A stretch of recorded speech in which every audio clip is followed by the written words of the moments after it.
Hello everyone, welcome to all of you. So from today onwards we are going to start our 10 minute series.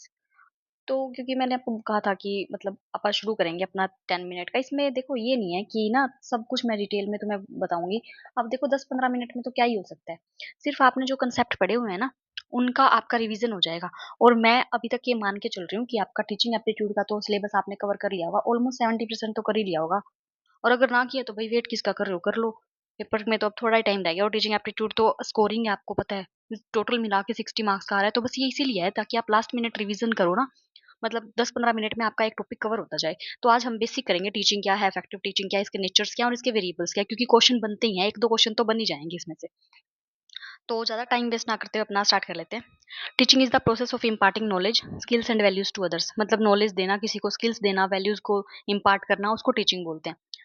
मतलब यही नहीं है कि एक class में आपने बैठा लिया बच्चों को, 20 बच्चों को, और आप बोली जा रहे हो, भाषण दे ही जा रहे हो, वो टीचिंग हो गया। नहीं, किसी को स्किल्स सिखाना, वैल्यूज सिखाना, मोरल वैल्यूज सिखाना, वो भी टीचिंग में आता है। It involves the sharing of information and ideas to facilitate learning and understanding. अब देखो जो मतलब ऐसी चीजें आएंगी ना जो मेरे को लगेगा समझाने की जरूरत नहीं है, उनमें मैं समझाऊंगी नहीं, कहीं तुमसे बोल सोचो कि सीधा ही भगा भगा के लेके जा रही है। क्योंकि अब 10-15 मिनट में तो यही होगा यार, एक एक लाइन में एक्सप्लेन करूंगी तो उसमें ज्यादा टाइम लग जाएगा। और थोड़ी-सी अपनी स्पीड को भी मैं स्लो नहीं रख सकती, मैं फास्ट रखूँगी। स्लो तो मेरी वैसे ही नहीं रहती। तुम्हें जैसे अकॉर्डिंगली लगे ना अपना चेंज कर लेना यूट्यूब फीचर में जाके। तो मतलब ये नहीं है, इसका है कि टीचिंग हमेशा फॉर्मल एनवायरनमेंट में ही नहीं होती है कि क्लासरूम में हो रही है। कोई अपना इन्फॉर्मेशन या आइडियाज़, जैसे 4-5 लोगों का ग्रुप बैठा है, वो कोई बात बता रहा है, तो दूसरा कहे कि हाँ, आज तो वही ये सीखने को ये चीज़ सही बताई है इसने, ये तो काम आएगा आइडिया। तो मतलब जो उसकी फैसिलिटेट कर रहे हैं लर्निंग को या अंडरस्टैंडिंग को, उसको भी हम टीचिंग बोल रहे हैं। Teaching can take place in a variety of settings including schools, universities, workplaces and informal settings. देखो इनमें ना करेक्ट और इनकरेक्ट बनने के ना ज़्यादा चांसेस होते हैं।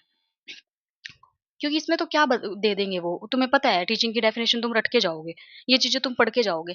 लेकिन एक ऐसा पॉइंट दे देंगे जैसे ओनली दे दिया, teaching can take place in only in formal settings. तो आपको पता है भाई इनफॉर्मल में भी हो सकती है, जरूरी नहीं है क्लास में ही होगी। तो आपने जिस पे ज्यादा स्ट्रेस देना है ना पॉइंट पे, वो आप अच्छे से पढ़ लेना अपना। उसके बाद है अपना इफेक्टिव टीचिंग। इफेक्टिव टीचिंग में क्या है, टीचिंग और इफेक्टिव टीचिंग में फ़र्क क्या है? अब देखो, एक आप क्लास में सपोज़ आप बैठे हो, आधा घंटे का आपने लेक्चर लिया, लेकिन आप वहाँ पे हो, आपका दिमाग कहीं पे है, विचार आपके कहीं पे चल रहे हैं, तो वो इफेक्टिव टीचिंग नहीं हुई ना। मतलब इफेक्टिव टीचिंग कब होती है? जब involve the use of appropriate methods and strategies to engage learners. जो मतलब जो पढ़ रहे हैं ना वो एंगेज हों। उनको ऐसे वो रहे कि एक्साइटमेंट, क्यूरियोसिटी रहे कि आगे आगे ये क्या करवाएँगे, इसके बाद क्या आएगा? ऐसे नहीं है, ऐसे सोचे कब खत्म होगा ये, कितनी देर का है? तो वो इफेक्टिव टीचिंग नहीं होती है। ताकि उनकी जो लर्निंग है ना वो फैसिलिटेट हो और उनको गोल्स अचीव करने में हेल्प मिले। तो ये इफेक्टिव टीचिंग होती है। तो ये जो कीवर्ड्स आ रहे हैं ना कि एंगेज करे लर्नर्स को, फैसिलिटेट करे उनकी लर्निंग को, और अचीव हेल्प करे उनके गोल्स अचीव करने में, ये आपने ध्यान रखनी है इफेक्टिव टीचिंग में। बाकी कोई इतनी महाभारत नहीं है कि इफेक्टिव टीचिंग, इफेक्टिव मतलब जिसका इफेक्ट पड़े वही हो गया इफेक्टिव टीचिंग।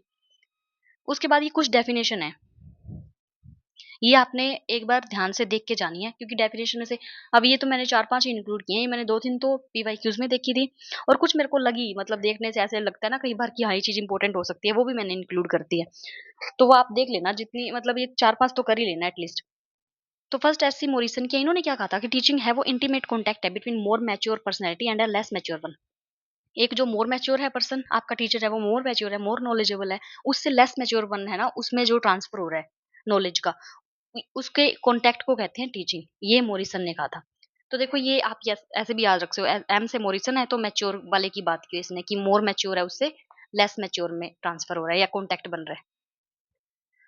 और फिर से वही बात, भैया ऐसे मत कह देना रट्टे मरवा रही है मेरा जो मतलब मैं पॉइंट को ना, एक चीज को ऐसे नहीं है। अब आप ना ऐसे सोचो कि तुम इस लाइन की ना कोई और ही ट्रिक बना लो कि इन्होंने ये चीज कही थी। भाई वैसे ही इतना सौदा याद करने का, तुम और ट्रिक बना बना के कंफ्यूज हो ही जाओगे, ट्रिक बना बना के रख दोगे, तुम्हें यही नहीं याद रहेगा ये ट्रिक किसकी थी, वो ट्रिक।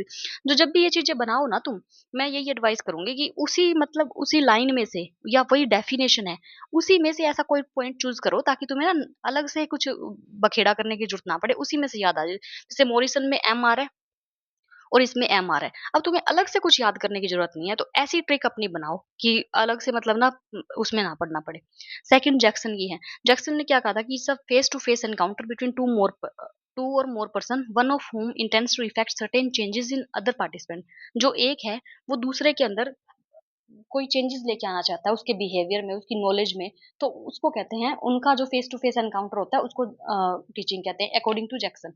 और स्मिथ है, स्मिथ ने क्या कहा था, teaching is a goal directed activity. जैसे हमारा ये हमारा से ना गोल, अभी हमारा टायर 1 है कि भाई हमने इसमें सेलेक्ट होना है, तो हम इस गोल के लिए जो एक्टिविटी कर रहे हैं, टीचिंग एप्टीट्यूड पढ़ रहे हैं, जो जो हमारे सिलेबस में दिया है उसको कवर करने की कोशिश कर रहे हैं, तो ये हमारी होगी लर्निंग। और जो टीचर आपको करवा रहा है वो उसकी होगी टीचिंग, क्योंकि वो उसी गोल की डायरेक्शन में कर रहा है। ऐसे नहीं आपने पेपर देना है हमारा इसका और आप तैयारी कर रहे हो डीएसएसबी की। देखो हर चीज में ना थोड़ा सा डिफरेंस तो आता ही है, ये तो आप मान के ही चलोगे, क्योंकि हर का पैटर्न अलग होता है, हर पेपर का उसमें मार्क्स डिस्ट्रीब्यूशन है वो अलग होते हैं, तो उसी के अकॉर्डिंग आपको चलना है, तो उसी के डायरेक्शन में आपने बिहेवियर करना है। जेम्स एम थाई ने क्या कहा था कि all teaching is the promotion of learning, कि जो भी टीचिंग है ना उसमें प्रमोशन होती है लर्निंग की। जैसे सपोज अभी आपने ना दो तीन इसी का एग्जांपल ले लेते हैं, आपको ना इससे पहले सिर्फ दो ही डेफिनेशन पता थी, मॉरिसन की और जैक्सन की। अभी आपने ये पढ़ा है ना, तो आपको दो और पता लग गए हैं, ऐड हो गया आपकी नॉलेज में, मतलब प्रमोट होगी आपकी लर्निंग। तो इसको हम क्या कहेंगे, टीचिंग। इन्होंने जेम्स एंथाइन के अकॉर्डिंग ये टीचिंग है। उसके बाद नेचर ऑफ टीचिंग फटाफट डिस्कस कर लेते हैं। इनमें से सीधा पॉइंट में से क्वेश्चन आ जाता है कि ये है या ये नहीं है, टीचिंग क्या है क्या नहीं है। तो teaching is science as well as art. Teaching science भी है, क्योंकि भाई साइंटिफिक फिनोम ये सब समझाना, लेसन प्लान बनाना, अकॉर्डिंगली प्रोसीड करना कि क्या पहले करवाना है, फर्स्ट नंबर पे क्या करवाना है, उसके बाद ऐसे नहीं कोई भी टॉपिक उठाया और बीच में से शुरू कर दिया, लो भैया आज ये करेंगे। साइंस भी है एज वेल एज आर्ट भी है। अब आपने देखा होगा जैसे कई बार ऐसे लोग होते हैं जिनको ना नॉलेज काफी होती है, लेकिन एक्सप्रेस करने का ना उनका तरीका थोड़ा सा वीक होता है, मतलब अपने आप को ना अच्छे से एक्सप्रेस नहीं कर पाते, वो जो चीज बताना चाह रहे हैं ना वो अच्छे से नहीं बता पाते हैं। तो आर्ट है, मतलब टीचिंग आर्ट है, अगर जो आर्टफुल बंदा है ना वही अच्छे से टीचिंग कर सकता है। It is a complex process, complex तो है ही, मतलब हर चीज आपको देखनी पड़ती है। पहले प्रायर नॉलेज चेक करोगे बच्चों की क्या है, हर किसी के डिफरेंसेस देखोगे, किसको कितना आता है, उसके अकॉर्डिंग मेथड चूज करोगे, उसके आगे आप प्रोसीड करोगे, फिर रेमेडी करोगे, डायग्नोस्टिक करोगे। तो ये कम्प्लेक्स प्रोसेस है, प्लान्ड भी हो सकती है और अनप्लान्ड भी हो सकती है। प्लान्ड जो आपने क्लासरूम में करवाई है वो प्लान्ड है। वैसे किसी बच्चे को आप मोरल वैल्यूज सिखा रहे हो, जैसे बच्चे खेल रहे हैं प्लेग्राउंड में, आपने उनको, जैसे एक बच्चे ने धक्का मार दिया, आपने कहा नहीं ऐसे नहीं करना, धक्का नहीं मारना चाहिए किसी को, तो आप वन प्लान है, उनमें आपने वैल्यूज इंपार्ट की ना, कुछ सिखाया आपने उनको, तो वन प्लान है। ऐसे थोड़ा ना आप सोच के आए थे अभी कोई बच्चा धक्का मारेगा और फिर मैं उसको ये बात बोलूंगा, ऐसा नहीं है, तो अनप्लान्ड है ये। It is dynamic and reflective. Reflect dynamic है मतलब चेंज हो सकती है, ऐसा नहीं कि आपने एक मेथड जो चूज कर लिया ना उसी पे बढ़ोगे कि नहीं मैं तो इसी मेथड लेक्चर मेथड से ही चलूंगा और कोई नहीं। मैं डायनेमिक है, हम चेंज कर सकते हैं अपनी स्ट्रेटेजीज को, अपने मेथड्स को, अपने फिनोमिना को अकॉर्डिंगली। वो रिफ्लेक्टिव है, आप देख सकते हो जैसे अब इस क्लास के बाद अगर आपका टेस्ट होगा ना, तो आप देख सकते हो कि कितने पॉइंट आपके कवर हुए हैं और कितने पॉइंटों में आप अभी भी वीक हो। तो रिफ्लेक्टिव है, फ्लेक्सिबल है, मेजरेबल है, ये सेम वही पॉइंट है। सिस्टमैटिक प्रोसेस है, अभी हमने डिस्कस किया कि सिस्टम से चलता है सब कुछ, ऐसे नहीं पहले कोई भी बीच में से उठा लाए कि पहले ये करेंगे। हर एक चीज मतलब लोअर से आप अपर की तरफ जाओगे। कंटेक्चुअल है टीचिंग। अब जैसे हमारा ईएमआर है ना, इसके कंटेक्स्ट में हम पढ़ रहे हैं। सपोज कोई एस्टेट के लिए पढ़ रहा है तो उसके कंटेक्स्ट में पढ़ रहा है कि उसमें क्या चीजें आएंगी। वाइड स्कोप है, हर चीज में टीचिंग इन्वॉल्व है, हर कोई टीच कर रहा है, चाहे वो डांस क्लास हो, चाहे म्यूजिक क्लास हो, चाहे कुकिंग क्लास हो, हर चीज की टीचिंग हो रही है।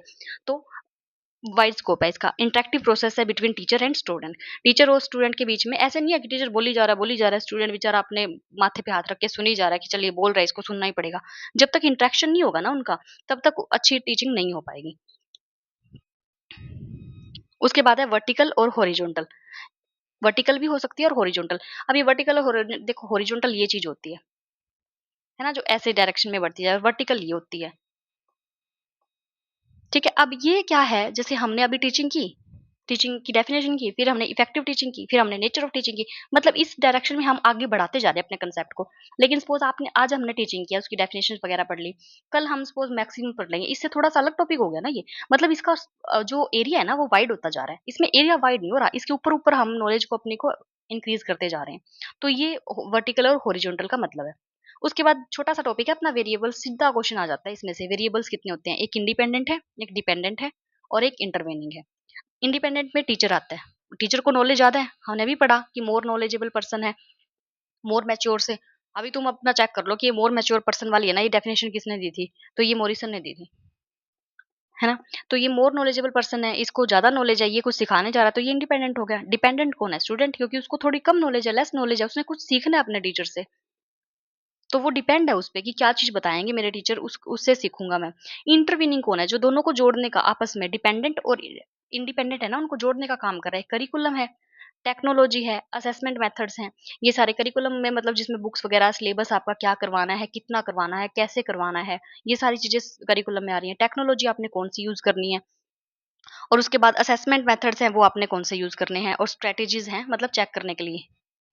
कौन-सी स्ट्रैटेजीज़ आपने अपनानी है, असेसमेंट के लिए जैसे 4 लेनी है, असेसमेंट फॉर लर्निंग लेना है, असेसमेंट एज़ लर्निंग लेना है या ऑफ लर्निंग लेना है।